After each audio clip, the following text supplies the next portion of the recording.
এক ভয়াবহ দৃশ্য পানীৰ মাজত তিনিখনকৈ গাড়ী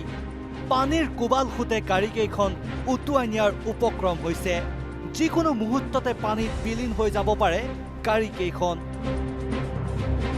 পুনৰ চাওক সেই ভয়াবহ দৃশ্য ৰাজপথত হঠাৎ অহা বানৰ ফলত সৃষ্টি হৈছে এই ভয়ংকৰ পৰিস্থিতিৰ আৰু তাৰ মাজতে জীৱন মৃত্যুৰে যুঁজিছে কেইজনমান লোকে অলপ ইফাল সিফাল হলে মৃত্যু নিশ্চিত আৰু সেয়ে গাড়ীকেইখনত থকা লোককেইজনে খিৰিকীৰে ওলাবলৈ চেষ্টা কৰিছে তাৰ পাছতে এখন এখনকৈ গাড়ী পানীৰ কোবাল খুঁটে উটুৱাই নিছে এটা সময়ত তিনিওখন গাড়ী পানীত বিলীন হৈ গৈছে এই ভয়ংকৰ ঘটনা সংঘটিত হৈছে উত্তৰাখণ্ডৰ হালৱানীত অৱশ্যে এই ঘটনাত কোনো লোক হতাহত হোৱা নাই উল্লেখ্য যে কেইবাদিন ধৰি হৈ থকা নেৰানেপেৰা বৰষুণৰ বাবে